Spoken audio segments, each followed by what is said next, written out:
La respuesta es decir esto es correcto. Exacto. Y esto es incorrecto. Okay. Es una línea delgada, yo creo que es sentido común. Okay. Lo que sí es importante que nosotros reconozcamos, aunque hay muchas personas que quieren ser más irreverentes que otras. Okay. Pero que la población general a veces no conoce, y es la distanasia. Y me gustaría que lo definieras, me gustaría que pudiésemos conversar un poco sobre qué repercute esto en la salud, quizás final, inclusive de la vida de alguien. O sea, estos pueden tener ciertas ventajas porque tienen una infraestructura bien montada, capaz un poco más desarrollada porque sus economías lo permiten, pero su formación médica, si ustedes se esfuerzan y se educan como tal, vale lo mismo aquí que en cualquier otra parte del mundo. Quédense, trabajen por Venezuela, pero ustedes valen lo mismo que cualquier otro sitio del mundo, y eso es un mensaje muy importante que también queremos hacer valer desde el podcast. Somos... Bienvenidos a un nuevo episodio de Junior Docs. El día de hoy tenemos a un invitado muy especial. Fue nuestro profesor en el último año de nuestro pregrado. Nos dio nuestra última clase en el Teatro Municipal de Valencia. Es cirujano oncólogo y influyó directamente en el generar este proyecto. El doctor Ronald Castillo, bienvenido. Muchísimas gracias. Wow, qué sorpresa para mí que sea el segundo invitado de este maravilloso proyecto. Yo siempre he creído fielmente en el poder que tienen las redes sociales y la gran participación que podemos tener nosotros los médicos. Y bueno, para mí es un honor verlos a ustedes ahí y bueno, ser uno de sus primeros invitados. Justo ahorita fuera de cámara nos consultabas que eres el segundo invitado y que por qué eso era así. Y parte de lo que queríamos comentar es que eres el segundo invitado de este podcast porque fuiste el único de los pocos que en la carrera nos dio un mensaje de cómo debe ser el papel del médico en la red social, qué responsabilidad tenemos y cómo nos debemos comportar en cuanto a eso, en nuestra imagen, en lo que decimos, en cómo nos comportamos en redes sociales, que es un mensaje que es muy importante y en la carrera generalmente no se considera. Y a partir de opiniones como esa que tuvimos dentro de nuestra formación en tus clases, pues llegamos hoy a tener un proyecto que es responsable con eso y con la imagen que queremos transmitir. Oye, qué bueno. De verdad, bueno, yo creo que lo que siempre se ha querido o se ha intentado que el médico tenga una participación en la comunidad o a nivel social en el sentido de los buenos consejos de salud. Y yo creo que lo que ha cambiado es el lugar. O sea, anteriormente se recomendaba que el médico diera charlas y reuniera en un salón a 20 personas, 30 personas. Y bueno, cambiamos esas charlas estructurales por esto virtual sin límite, que puede verlo después cantidad de personas. Sin límite por límite. ¿Existe en algún momento de tu profesión o de tu ejercicio médico que haya cambiado ese pensamiento? O sea, ¿sucedió algo que dijo, necesito cambiar esto y dedicarme a redes? No, yo creo que es algo que lo vi transitorio. Okay. Ojo, nuestra generación, yo creo que ya la generación de ustedes fueron totalmente digitales desde que iniciaron. Pero mi generación vio la parte de red social como que, ojo, eso es entretenimiento y nosotros estamos estudiando hasta que nos dimos cuenta de que todo iba de la mano. Claro. Y donde los mejores seminarios o las mejores clases también estaban en esas redes sociales. Claro. Y después esas redes sociales sirvieron para encontrarnos otros profesionales en todo el mundo, que es lo que está pasando ahora actualmente. Claro. Eso vimos precisamente, que hemos visto la evolución de las redes sociales en estos últimos años, que se han expandido muchísimo a lo largo del mundo, y así como ha crecido las redes sociales, también ha crecido la presencia del personal de salud, tanto médico como enfermería, en general el personal de salud, en redes sociales. Y eso genera muchos puntos positivos y beneficios, se difunden los mensajes buenos y se crean mensajes de conciencia y se difunde información científica importante, pero también tiene partes negativas. Claro. Esa presencia del profesional de salud en la medicina, en las redes sociales. Entonces, a partir de esto, surge la diatriba de ¿cómo debe ser el profesionalismo de un médico en la red social? ¿Cómo debe comportarse un médico en una red social? Y a partir de esto hay estudios que han tratado de definir ese límite entre lo que es profesional y debido y lo que no es profesional y no se debería hacer. Y es un límite muy difuminado, no es algo que esté muy claro. Sí. Entonces es algo que estamos todavía, como es algo nuevo, creando, desarrollando los lineamientos que deberían regular, si se quiere regular dentro del punto de vista moral, de decidir qué compartir y qué no, en redes sociales. Y para eso partimos de un estudio que fue realizado en el British Medical Journal, en el cual se plantea la interrogante de si el médico debe ser siempre el médico en cuanto a redes sociales. ¿Qué hicieron ellos? Básicamente le plantearon una serie de preguntas y situaciones hipotéticas a un conjunto de médicos generales y estudiantes de medicina sobre qué expectativas tenían ellos con redes sociales y qué experiencias habían tenido con respecto a ellas, ¿ok? Ellos, es un estudio muy pequeño, incluyó 15 personas nada más, pero lo importante es la forma en la que ellos fueron desglosando eso y quiero compartirlo con los dos para que vayamos definiendo en estos escenarios qué opiniones podemos generar y compartir con el resto a partir de acá. Okay. La primera interrogante que plantearon es la siguiente. Algunas de las situaciones es que si el uso de las redes sociales lo hacían como forma personal o como forma educativa. O sea, si ellos realmente utilizaban las redes sociales para contenido de entretenimiento o lo usaban para educarse. Y la mayor parte de los médicos o del personal de salud afirmó que realmente lo usan para cosas banales. O sea, lo revisan para compartir información, mantenerse en contacto con amigos y cosas como esas.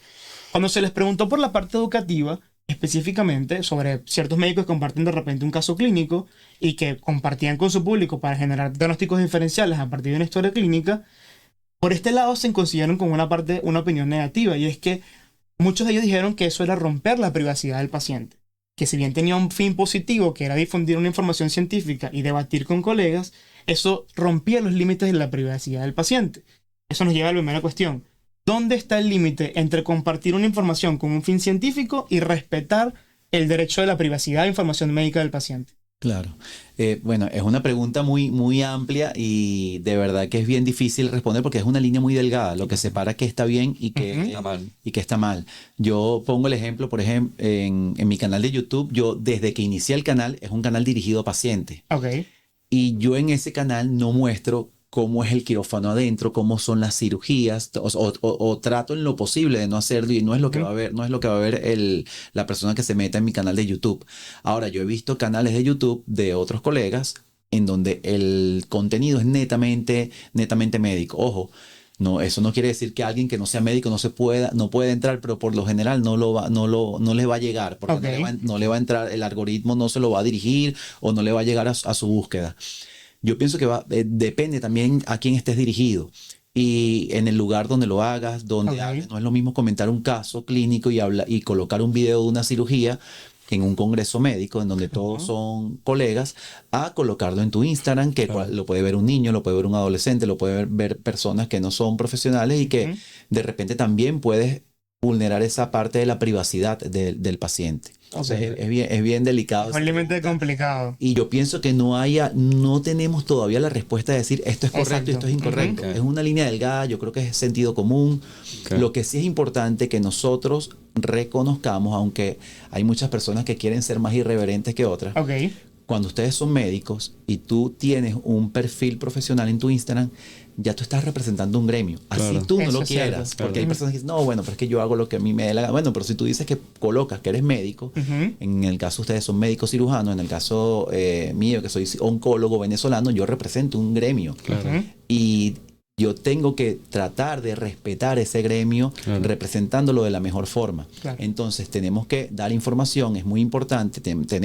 Yo siempre, incluso se los recomendaba a ustedes en la clase, que tienen que estar presentes en las redes sociales, aconsejando a las personas que es bueno y que no es tan bueno, o que todavía no se sabe, porque hay cosas que todavía no se saben y hay personas que las recomiendan como buenas o malas. Que también eso también ¿No crees que también si el gremio se involucra en crear estándares, sería más fácil no cruzar esa línea delgada que estás planteando? Porque nos diría, hasta aquí es correcto, y más allá, aunque para ti, para José o para mí no sea correcto, no lo voy a hacer, pero está un estándar, ¿entiendes? Hay una regla.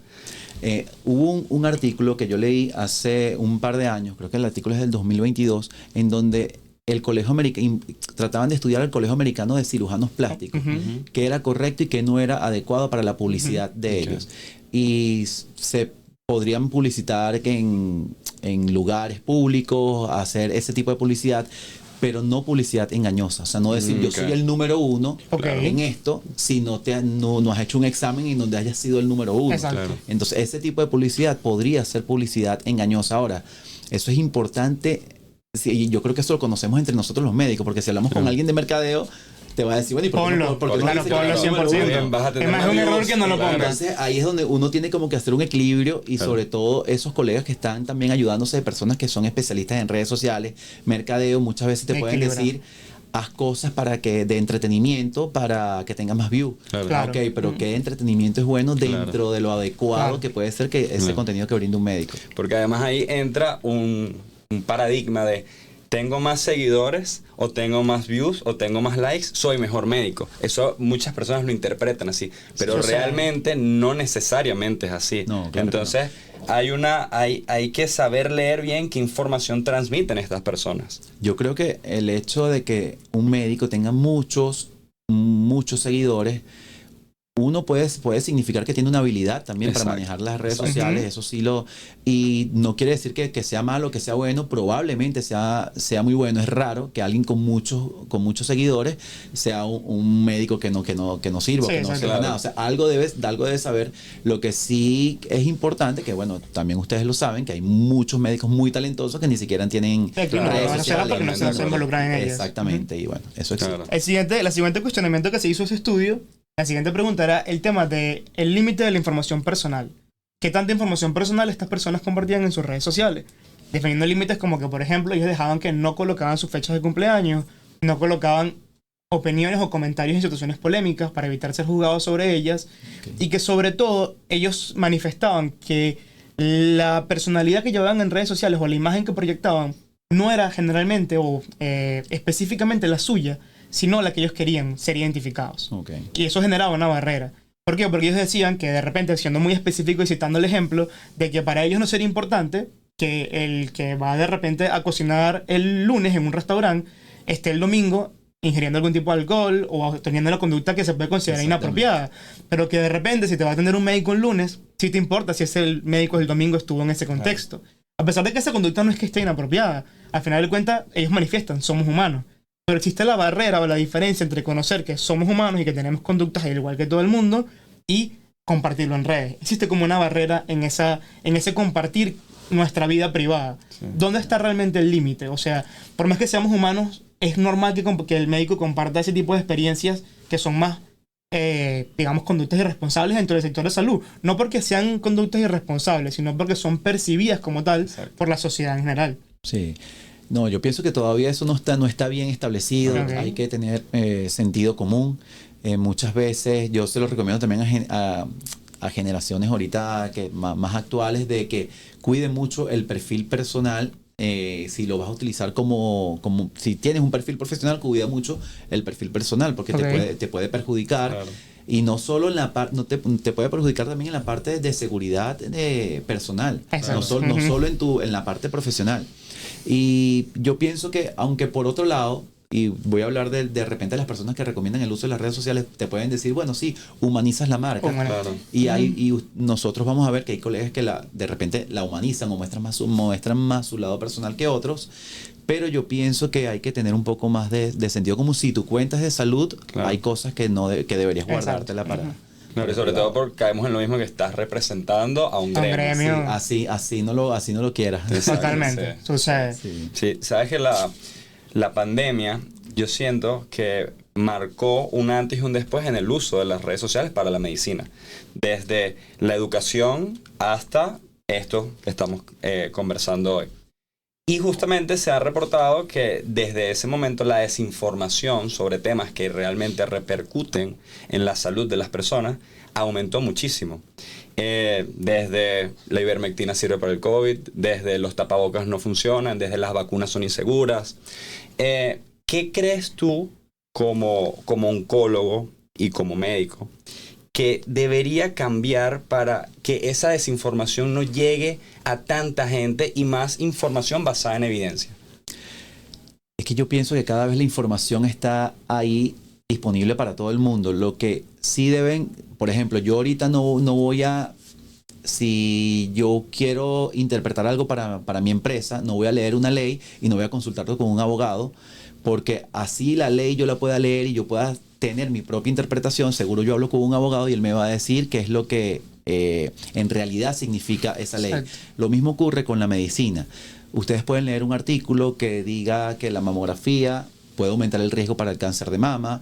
Ahorita se publicó algo que era bien controversial, que tendrías que ser especialista en mama, oncólogo, para que tú sepas qué es lo que significa eso. Ok. Pero eso se publicó en un diario, en un país, y se malinterpretó la situación. Entonces la gente decía, bueno, no me hago mamografía porque me aumenta el riesgo para el cáncer. Ok. Lo que quería decir el artículo era que de repente el uso de las mamografías aumentaba el número de falsos positivos. Ok. Entonces de biopsias innecesarias y punciones innecesarias. Pero eso se tendría que interpretar de una forma adecuada, se tendría que debatir entre médicos especialistas con y no experiencia en el salir área. a alguien que no tenga experiencia a decir, bueno, sí, las mamografías son malas, cuando el mensaje debería ser completamente lo contrario. Las mamografías son un método de pesquisa excelente para el cáncer de mama. Es que eso se alinea un poco con lo que va realmente como objetivo de este podcast, o sea, de este contenido. Plantear estudios que no necesariamente se plantean como una verdad absoluta. Ninguno de los estudios, ninguna de las afirmaciones que realizamos en este espacio es como una verdad 100% así. Claro. ¿Qué pasa? Que creemos 100% en que la medicina en nuestra práctica tiene que ser constantemente evaluada por la evidencia. Es la única forma en que nuestra práctica diaria con el paciente va a mejorar y podemos reevaluarnos, ver qué estamos haciendo bien y qué podemos hacer mejor.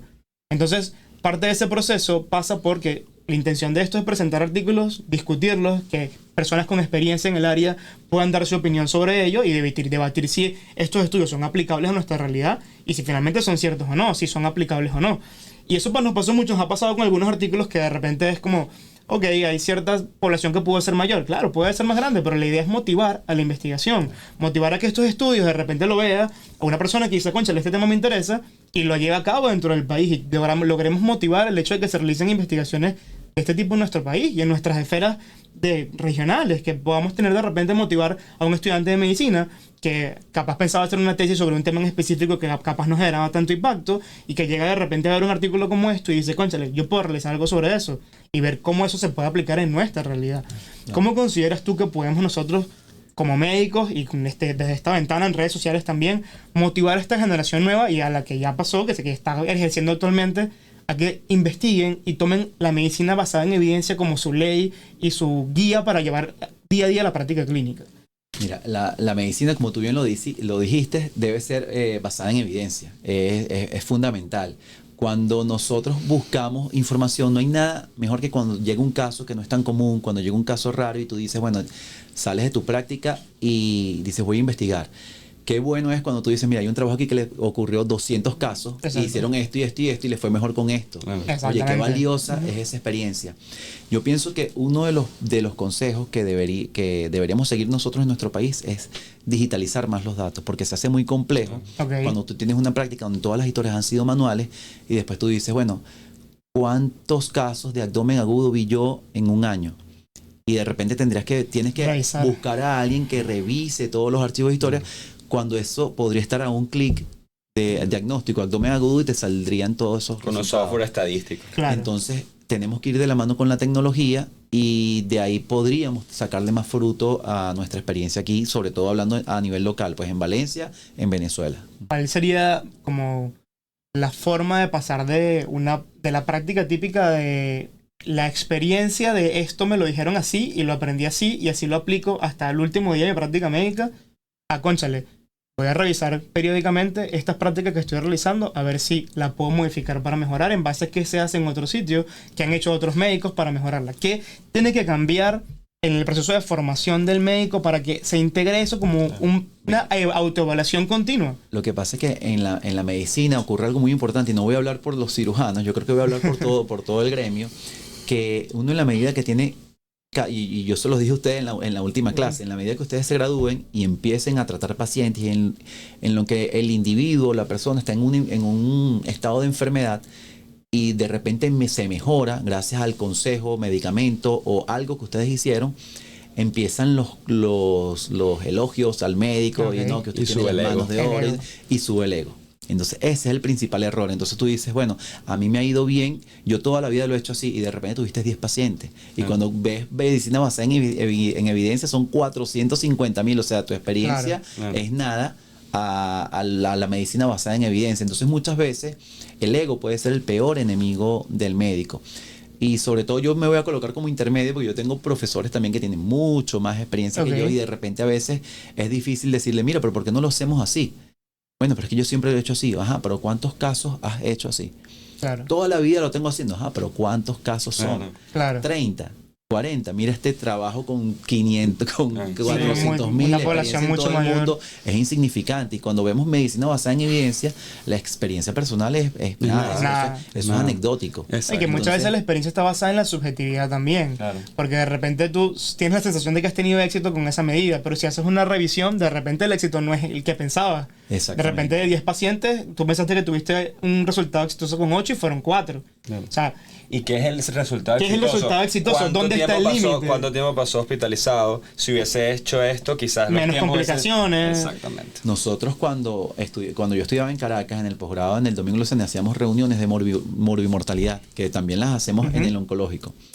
Pero en el hospital donde estaba en Caracas, contábamos las cirugías que hacíamos por año. Ok. Y eso era, no, que yo he hecho como 50. No, ya va, hiciste 15. No, pero Ok. ya va. Ya, Claro, claro. Cuando tú eres objetivo y a Es veces, mucho más tu ego fácil. cree que tú has hecho más de lo que tú Sí, piensas. claro. Entonces ponte a contar las cosas que tú has Claro. hecho. No, que tú has visto muchos pacientes. ¿Cuántos has visto? Vamos a ver, Claro. de enero a marzo. Claro. Vamos a contar cuántos viste con dengue. No, yo he visto muchísimos. ¿Cuántos? 6, 7. ¿cuántos se complicaron? ¿Cómo evolucionaron? Eso me parece Exactamente. es importante. Revisando el tema de sea de cuello uterino, que sabemos que es prácticamente una de las cosas que más ves en tu consulta, llegué a la agencia Globocam. La agencia Globocam se postula que el sea de cuello uterino es el cuarto cáncer más frecuente en mujeres después del cáncer de mama, pulmón, colon y después de cuello uterino. Muy importante para las personas que nos están viendo que la gran mayoría de los cánceres de cuello uterino se desarrollan a partir de la infección por virus del papiloma humano. Sobre todo y hasta un 70% de los serotipos 16 y 18. Y en la conversación yo me planteaba que queríamos conversar sobre los esquemas de pesquisa y sobre la vacunación masiva contra este tipo de infección. Entonces, revisando la parte de pesquisa, me encontré que se divide en países que tengan altos ingresos o medianos y bajos ingresos. En los países de altos ingresos recomiendan la pesquisa iniciarla a partir de los 21 años y generalmente con protocolos de biología molecular o citología. Mientras que en países en vías de desarrollo como puede ser Venezuela, recomienda la Organización Mundial de la Salud a partir de los 30 años con una prueba de biología molecular para repetirlo a los 3 o 5 años. ¿Qué realizas tú en tus prácticas? ¿Qué sugieres tú en tus prácticas? ¿Y qué pudiéramos nosotros, en la medida de lo posible o con el paso del tiempo, agarrar de los protocolos de países desarrollados e implementarlos en países como el nuestro? Ok. Bueno, Venezuela era uno de los principales países en donde se defendía y se realiza con mayor frecuencia la citología cervicovaginal. Nosotros actualmente en Venezuela la recomendamos al iniciar la actividad sexual. Okay. Ahorita hay estudios que han demostrado que una citología cervicovaginal normal o negativa te la puedes repetir a los 3 años, no hace falta que te la hagas todos los años. Y un test de BPH negativo podrías repetírtelo a los 5 años. Claro, esto no quiere decir que la persona tenga que ir al ginecólogo cada 5 años o cada 3 años a hacerte la citología. Esto estamos hablando de temas de solo pesquisa. Pesquisa es que le hagas la prueba a toda una población, por ejemplo, a todas las mujeres en Carabobo, entre 35 y 45 años, les vamos a hacer una citología cervicovaginal o un test de BPH. Pero esto no se puede malinterpretar, que es una consulta ginecológica. Ahora, ¿qué es lo que nosotros podríamos aprender de los países desarrollados o de grandes recursos? El gran impacto que ha tenido la vacunación y la organización en la pesquisa para disminuir los casos de esta enfermedad. Hay países como Escocia, como Australia, que son los que están más cerca de eliminar ya prácticamente el cáncer de cuello uterino para el año 2030. Okay. Inclusive, revisando el tema, me encontré que hasta el 85% de los casos que se diagnostican de cáncer de cuello uterino son en países en vías de desarrollo. Que entonces justamente habla sobre el déficit que hay en encontrar tempranamente o en pacientes que estén completamente asintomáticos lesiones que puedan llegar a ser un cáncer. Sí. O a prevenir de forma eficaz, porque los esquemas Exacto. capaz no se cumplen de forma tan adecuada Exacto. como en países que tienen altos ingresos y están Exacto. instaurados como esquema nacional, que en nuestro caso no es el caso. Sí, aquí hay un programa nacional de citología cervicovaginal que se pedía el resultado de citología en conjunto con el certificado de salud. No sé si actualmente también se No, está no se realizando así. No se aplica. Bueno, eso es un programa que se venía haciendo. No sé si después de la pandemia de repente no se está haciendo. Tendríamos que evaluar eso. Hay que hacerlo Claro. más que nunca ahora. Y estamos también cerca de aplicar la vacuna de forma regional a todas las mujeres Ok. en Carabobo y en Venezuela. Esperemos que eso sea pronto porque somos uno de los pocos países en Latinoamérica en donde no hemos aplicado la vacuna contra el VPH de forma gratuita. Se ha colocado en algunos centros de forma privada, pero sabemos que así no vamos a lograr el impacto positivo que queremos para nuestro país. Una de las interrogantes que se plantean muchos pacientes, incluso el personal de salud en cuanto a la vacunación, es que siempre hablamos de ella como forma preventiva. Pero en muchos casos pasa que nos encontramos con pacientes que ya desarrollaron lesiones intraepiteliales de alto grado y que se ha evaluado la efectividad que tiene la vacunación luego de darle un manejo como una conización a esa lesión en evitar que la recurrencia de esa lesión vuelva a aparecer al cabo de un tiempo. Específicamente en eso hay un estudio que se realizó en el año 2022, que es el estudio Venus, que buscó evaluar exactamente la efectividad que tenía la vacunación para prevenir esas recurrencias luego de que se daba un manejo de una lesión intraepitelial ya existente. En este caso, específicamente, se estudiaron 563 pacientes, de los cuales 277 estaban vacunados y 286 no estaban vacunados, que se dividió la población en dos. Se realizó el procedimiento quirúrgico, se le retiró la lesión mediante conización y posteriormente se les hizo un seguimiento a los 30 días, a los 6 meses y se hizo un seguimiento promedio de 33 meses. Al cabo de estos meses, solamente el 4.3% de la población vacunada volvió a desarrollar lesiones intraepiteliales de alto grado y la población no vacunada tuvo un 9.8%. O sea, hablamos de una reducción de más del 50% en el riesgo de desarrollar lesiones intraepiteliales recurrentes gracias a la vacunación luego de que ya tenían la lesión. ¿Qué resultados has tenido con esto en la práctica clínica, en la consulta diaria? ¿Se aplica? Sí lo podemos recomendar porque usualmente la infección de alto grado o las lesiones de alto grado son originadas por un subtipo, pero la vacuna usualmente protege contra diferentes subtipos. La vacuna no se utiliza como para curar la infección, la vacuna debe utilizarse de forma preventiva. Ajá. Hay estudios que se están haciendo que vienen originados de lo que se conoce a través de la vacuna, en donde ya están haciendo inmunoterapia, pero no es la vacuna que conocemos actualmente Claro. comercial, que es para colocarla de forma profiláctica. Ok. Pero sí, indudablemente te la puedes recomendar. Para colocar la vacuna contra el VPH no hay que hacer ningún tipo de test de VPH y no va a pasar nada si la persona ya ha estado expuesta al virus del papiloma humano. Probablemente te beneficie con la protección de otros subtipos que no ha estado expuesto la persona. Específicamente ellos hicieron un seguimiento a 30 días posterior a la conización y no encontraban diferencia entre los dos grupos. Los investigadores le atribuyen ese fenómeno a que a los 30 días no hay una respuesta inmunológica a esa inmunidad inducida por la vacunación y que a largo plazo pudiese tener un efecto beneficioso, pero sí habla de que pudiese ser una respuesta inmune a esa inmunidad que estás administrando a través de la vacunación, que pudiese llegar a cubrir tanto como de otros serotipos, como ayudar a una mejor respuesta inmunológica al serotipo que ya estaba inicialmente produciendo la lesión. ¿Hay otros estudios sobre eso? Quería saber si hay algún estudio de eso a nivel nacional. No. Sí, fíjate que el número de personas de 250 para hablar de Es vacuna muy pequeño. es muy pequeño. Sí, es muy pequeño, es muy pequeño, es muy pequeño. Hubo un estudio en el 2021 en la revista Lancet en donde compararon los grupos de que eran vacunados con una sola vacuna, este es con la tetravalente, una sola dosis, lo compararon con dos dosis, 4.000 personas en cada grupo, una dosis, 4.000 personas, segundo grupo con dos dosis, 4.000 niñas más, y tercer grupo con tres dosis, 4.000 niñas más. Y se demostró que la efectividad de la vacuna era 93% para las que tenían tres dosis, 92% las que tenían dos y 90% las que tenían una sola dosis.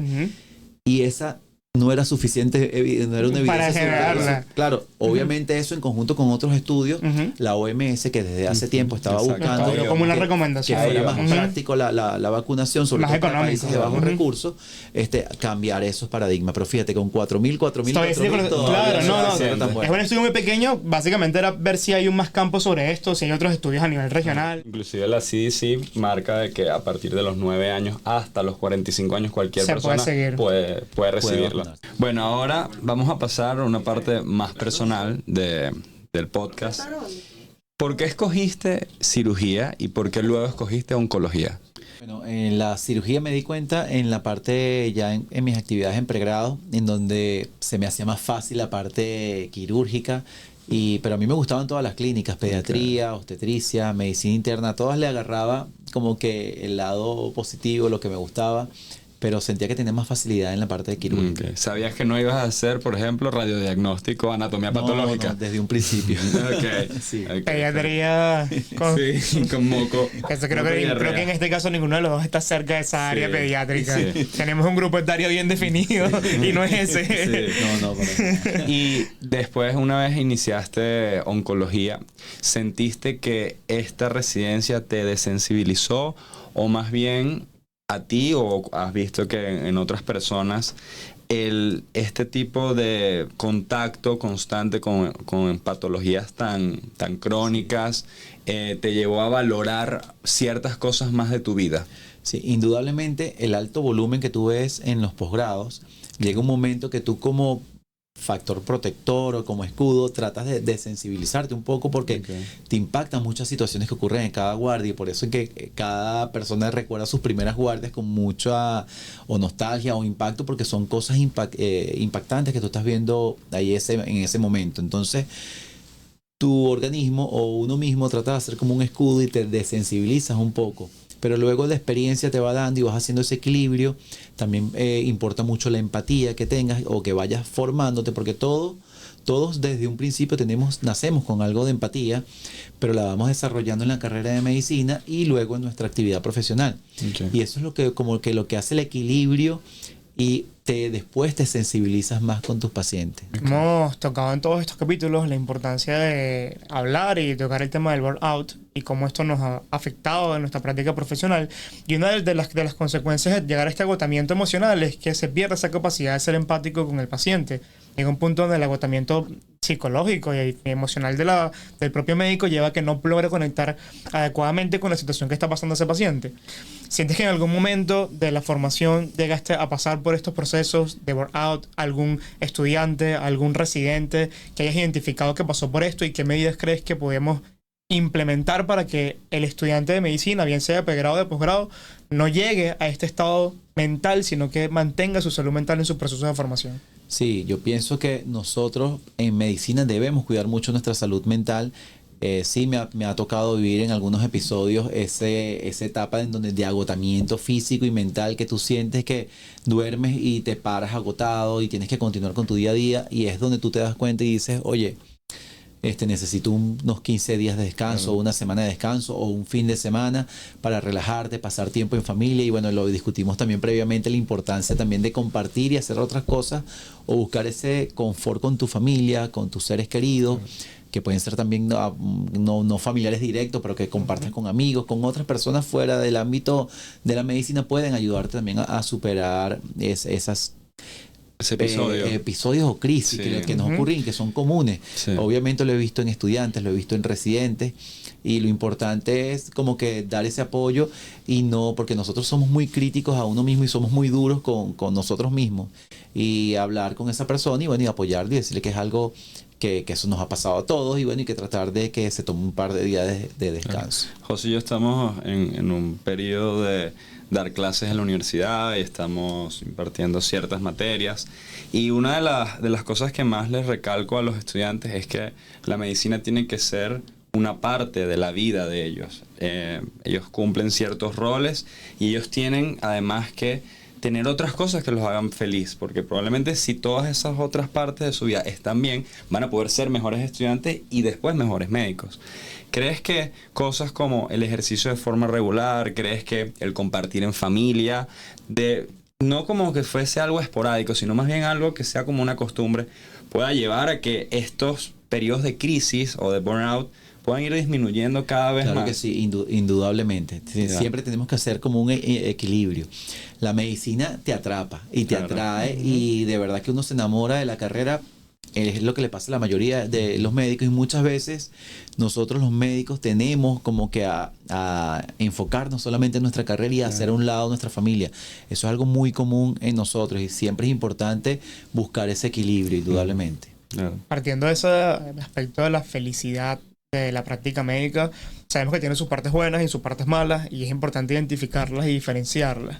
¿Cuál consideras que es la mejor parte de ser médico y la peor parte o la parte menos agradable de serlo. La peor parte, yo no lo llamaría así, pero digamos que es la parte más de mayor sacrificio, es que uno no deja de ser médico. Uno sale, ustedes entregan una guardia o terminan y en ese momento llegan a su casa y están en una reunión familiar y ustedes todavía siguen siendo médicos y van a recibir preguntas médicas o de repente tienen una llamada en la noche de algunos de sus pacientes. Yo pienso que esa es la parte más sacrificante, que uno es médico 24/7, sobre todo aquí en nuestro país, en Venezuela.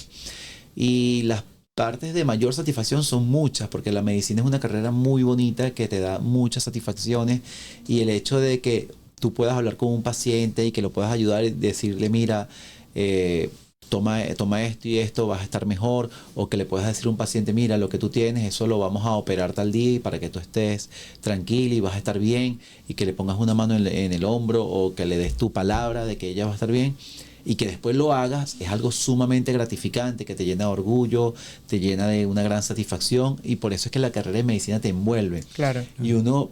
Y ese sentimiento crea adrenalina, crea endorfinas que crean adicción en la persona, y por eso es tan Ese mismo proceso de que nunca desconectamos de la parte médica, nunca desconectamos de nuestros pacientes, ¿no hace que sea difícil complementar el éxito profesional con la vida personal en la medicina? Sí, es sumamente difícil, por eso es importantísimo la comunicación familiar, por eso es importantísimo que tu pareja entienda lo que estás haciendo.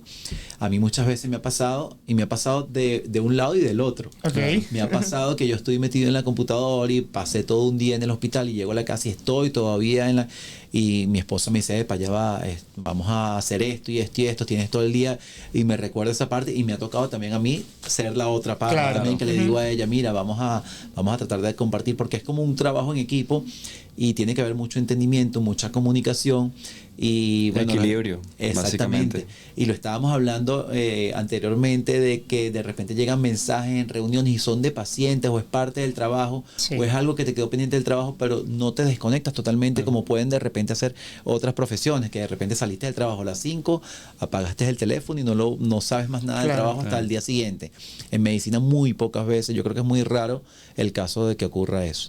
El acompañamiento que estabas conversando ahorita a los pacientes, ¿el acompañamiento en el paciente oncológico es diferente al acompañamiento que tú crees que ocurre con otro tipo de enfermedades o pacientes? Totalmente. El acompañamiento oncológico es como más estrecho, más íntimo.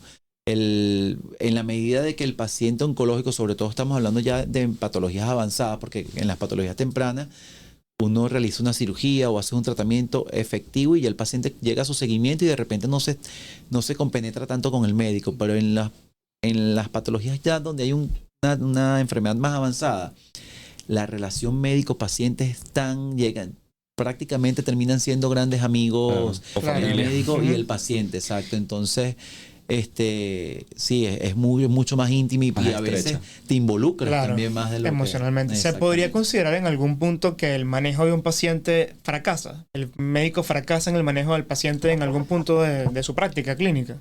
Ahorita yo no lo consideraría, pero que te diga que nunca lo he pensado, te mentiría, porque si lo piensas, y en la medida que tú vas ejerciendo tu carrera, tú vas a ver casos que tú fácilmente los puedes solucionar y hay otros casos que no los puedes solucionar. Esos casos que no los puedes solucionar, sería muy duro de tu parte decir que eso es un fracaso. Es como juzgar a un deportista o a un beisbolista que es un fracaso que él se ponche, o es un fracaso que alguien no enceste la pelota jugando. O sea, es muy duro esa palabra. Lo que sí debería haber es un gran esfuerzo por cada vez que te toque, o sea, involucrarte con esa persona que estás atendiendo y dar lo mejor de ti para ayudarlo. Ahí es donde está la gran ganancia que vas a tener con cada caso. Porque cuando el paciente o el familiar ve eso o nota eso del médico, ya lo demás está ganado. Y esa empatía uno lo va desarrollando a través del tiempo. Muchas veces podemos escuchar que dicen, bueno, pero es que si un paciente te levanta la voz, tú eres el médico y le das un golpe fuerte en la... Y tú dices, bueno, pero es que si yo estuviera en ese lugar, en el lugar del paciente, viviendo esa situación con ese familiar, uno realmente no sabe cómo tú estarías reaccionando ante esa situación. Cuando tú entiendes eso y te pones del otro lado por un par de segundos solamente, tú puedes entender un poco y de repente en lo que el paciente o el familiar que está molesto en ese momento ve cómo tú actúas ante esa situación y nota que tú estás comprendiendo la situación y que estás ahí con ellos, usualmente el paciente lo entiende y después te lo agradece. ¿Crees que parte de ese proceso es, además de experiencia y que tener más recorrido en la práctica profesional, también deberíamos contar con herramientas a nivel psicológico para poder contar con elementos que nos permitan controlar situaciones que somos al final seres humanos como cualquiera, con emociones como cualquier otro, con respuestas emocionales muchas veces sin un control inmediato como cualquier otro, porque es una situación que surge en cualquier momento de la práctica diaria y que deberíamos contar con herramientas a nivel psicológico que nos permitan, oye, darnos cuenta, pausar un poco y controlar esa respuesta emocional por una respuesta más lógica, más empática. ¿Qué deberíamos hacer para los médicos estar capacitados de controlar esas situaciones? Porque muchas veces no forma parte de nuestra formación. Es algo que adquieres con el Por proceso. ahí deberíamos empezar. Exacto. O sea, nunca se nos dice, ok, cuentas con estas herramientas para este problema. Nunca, jamás. Sí. Yo pienso que una de las cosas que nosotros tenemos que aprender es que nada más la figura del médico o de una enfermera o de cualquier profesional de salud, cualquier palabra que tú le digas al paciente en el momento de su enfermedad, porque al final ahorita estamos hablando aquí 3 médicos, pero en algún momento podemos ser pacientes. Sí. Y cuando somos pacientes, cualquier palabra que nosotros escuchamos de alguien que sintamos que representa una autoridad o una figura en ese momento es sumamente importante. Uno no puede, y a veces uno en medicina se acostumbra a decir citologías, carcinomas. Entonces, bueno, no, sí, estamos descartando un carcinoma. Epa, el paciente te escuchó, estás descartando un carcinoma. Claro. Explícame más, ¿qué es eso? ¿Me voy a morir? ¿Qué va a pasar conmigo? Y uno a veces no le da la importancia porque lo dices todos los días y eso tú sabes que no es nada, pero tienes que explicarle a ese paciente en ese momento y cualquier cosa que tú le digas para ti puede ser tu día a día, pero esa persona lo va a recordar. Sí. No sé si siempre, pero lo va a recordar muy bien las palabras que tú le dijiste. No, y que también depende porque capaz la única vez que esa persona escuchó la palabra carcinoma fue un familiar, o fue un vecino, o fue un amigo que terminó. O fue un familiar que falleció. Que falleció, entonces, cónchale.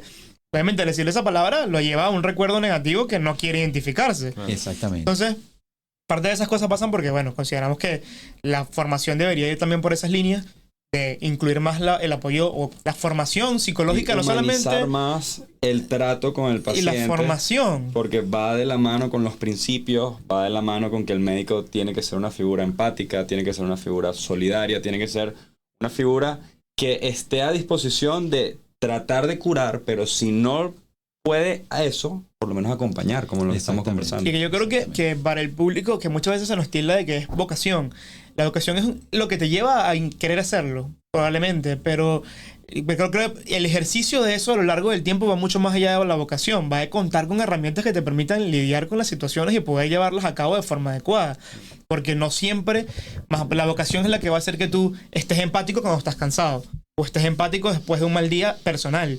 Y eso creo que tiene que ser pasar por ahí, por formarnos en un ámbito que no se nos forma en ningún momento, ni en pregrado ni en posgrado, sobre el apoyo psicológico de cómo manejar las situaciones. Partiendo de ese punto, ¿crees que hay otra cosa que deberíamos cambiar en la formación del médico venezolano y en general en Latinoamérica que podríamos mejorar?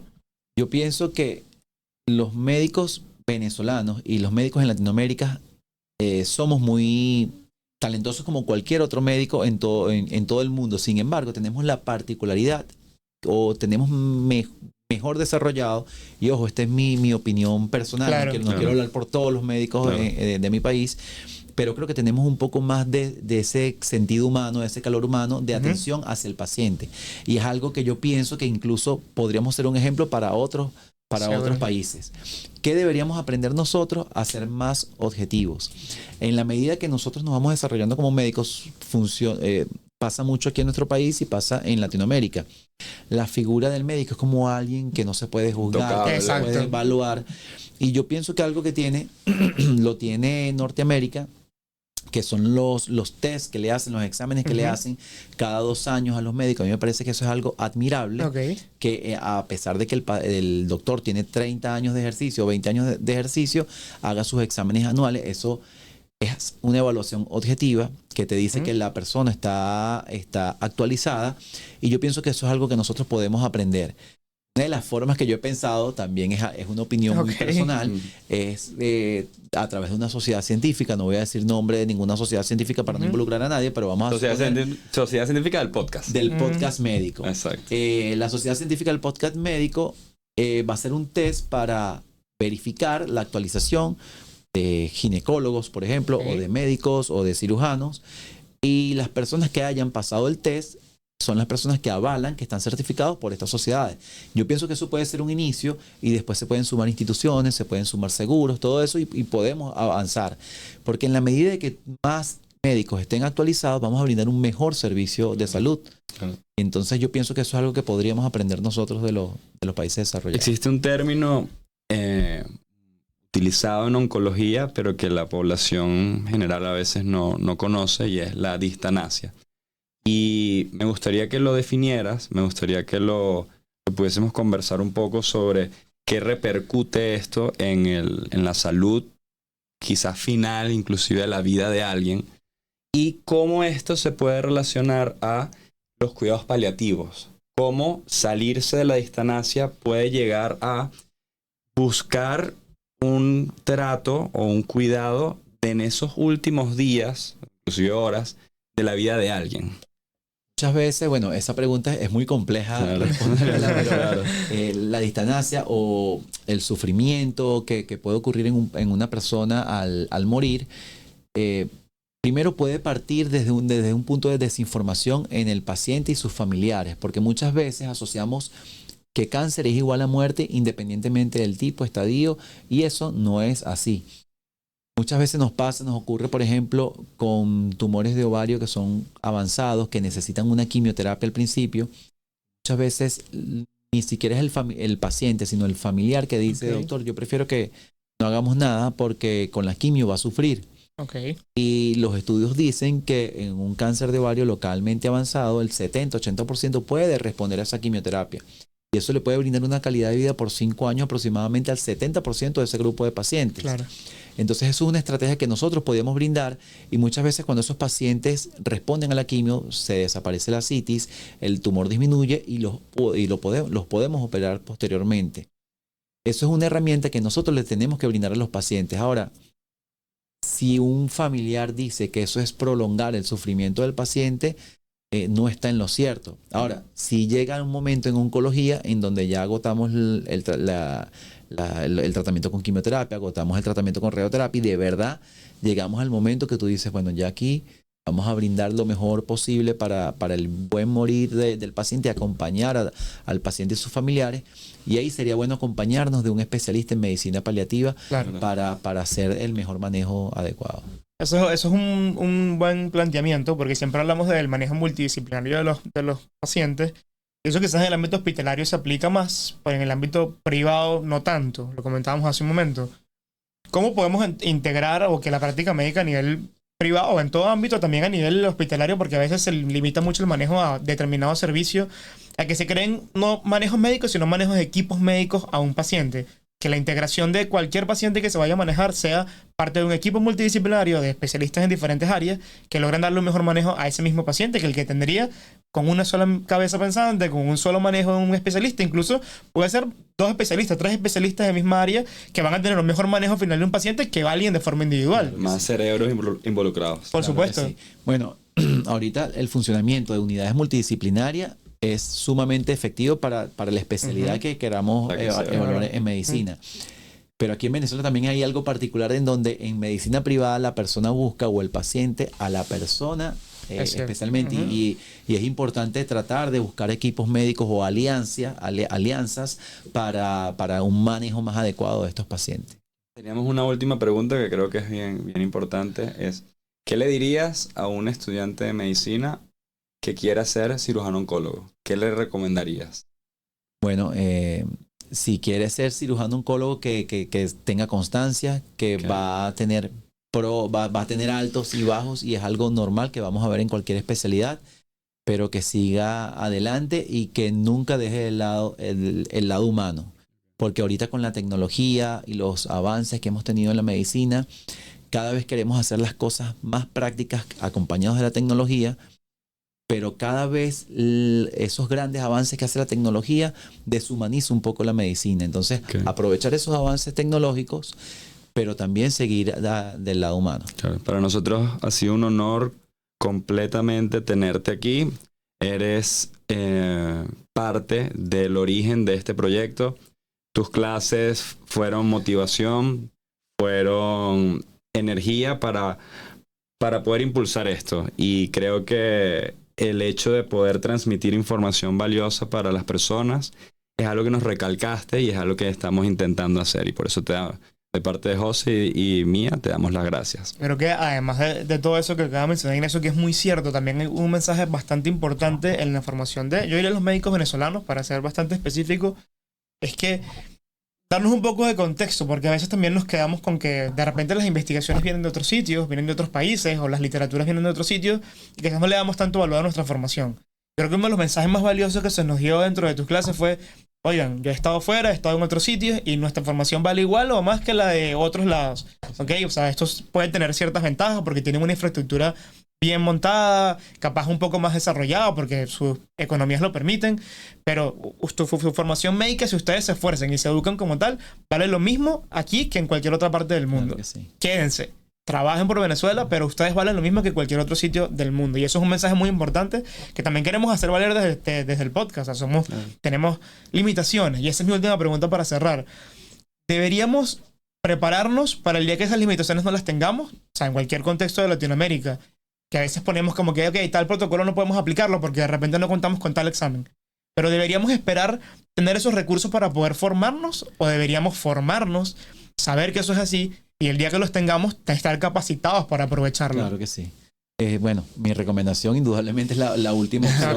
Okay. Siempre tenemos que formarnos. Claro. Y muchas veces, sobre todo en Latinoamérica, no solo en nuestro país, puede haber un complejo a veces como de inferioridad, que yo veo que es absurdo, porque aquí, bueno, han salido notables y brillantes médicos en todo el mundo, pero es como algo general. Sí. Y yo cuando decidí quedarme aquí en el país para tratar de dar lo mejor de mí para el crecimiento de este país, yo sueño con un país próspero como esos videos que vemos nosotros de los años 70, de los años 50.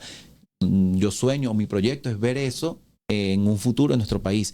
Si yo estuviera completamente seguro de que eso no lo voy a encontrar, de repente ya yo hubiese buscado otros caminos, pero mi sueño y mi proyecto es aquí en Venezuela porque sé lo que podemos hacer, sé con quiénes contamos, y a mí me llena mucho de orgullo que ustedes apenas con este poco tiempo de experiencia que tengan como médicos estén haciendo tantos proyectos, estén en la universidad, estén brindando esta información de calidad que queda aquí en estas plataformas, en donde muchas personas lo pueden ver, pueden inspirarse, pueden aprender y pueden conectarse con otros médicos que todavía queremos o que queremos echarle ganas aquí a nuestro país.